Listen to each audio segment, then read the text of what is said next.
Kim Tate thought she could sit down with her enemies and walk away with peace, but instead she ended up fighting for her life. It all starts with a tense dinner plan.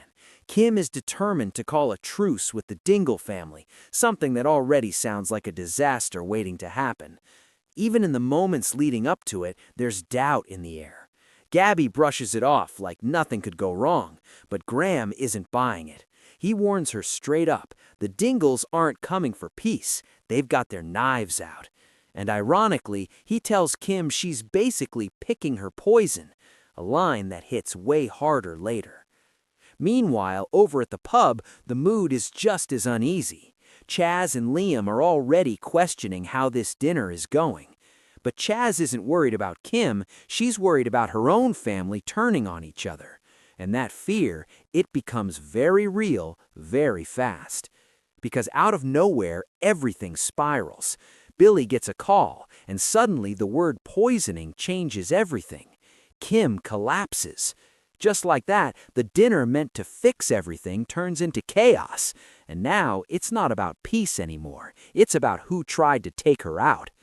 Chaz doesn't waste a second. She knows what's coming next and immediately jumps into action, ready to gather the family.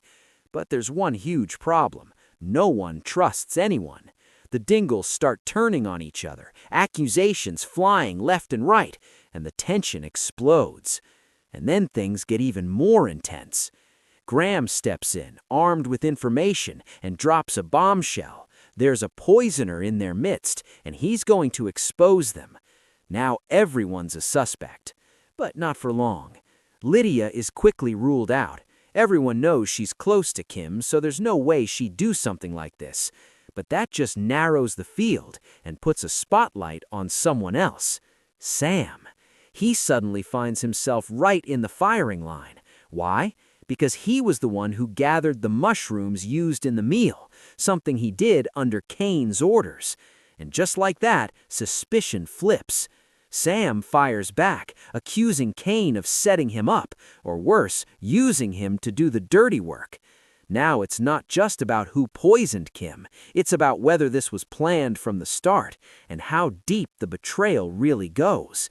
Because the truth is, Kim Tate has made a lot of enemies over the years, and any one of them could have decided this.